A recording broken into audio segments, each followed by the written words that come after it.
In die laat in die 1950s het Mao Zedong 'n vinnige transformasie van China in 'n sosialistiese magsbron in die vooruitsig gestel. Sy ambisieuse plan, die groot sprong voorwaarts, wat daarop gemik was om die nasie vinnig te industrialiseer. Die groot sprong vorentoe 1958-1962, Mao het hierdie veldtog van stapel gestuur om China vinnig in 'n sosialistiese industriële mag te omskep deur landbou te kollektiviseer en volkskommuniste te skep. Swak beplanning, oordrewe produksieverslae en streng implementering het egter tot wydverspreide hongersnood gelei, wat tot miljoene sterftes gelei het. Dit het die openbare vertroue verswak en die foute in Mao se ekonomiese strategieë blootgelê.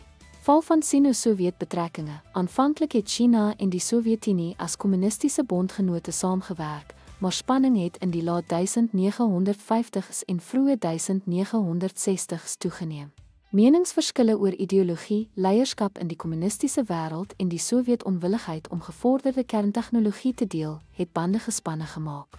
Teen die middel 1960s het die verhoudings in duie gestort, wat China geïsoleerd gelaat het, maar vasbeslote was om sy onafhanklikheid op die wêreldtoneel te bevestig.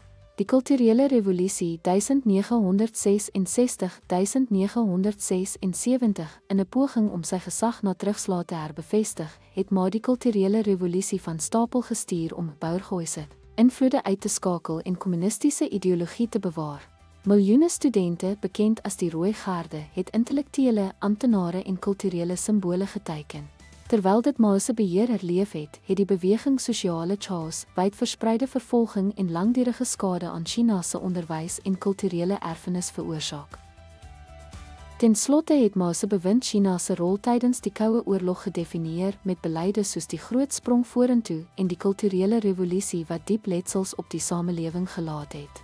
Sy breek met die Sowjetunie het China as 'n onafhanklike kommunistiese moondheid geposisioneer, maar sy nalatenskap bly een van beide revolusionêre ambisie en tragiese menslike koste.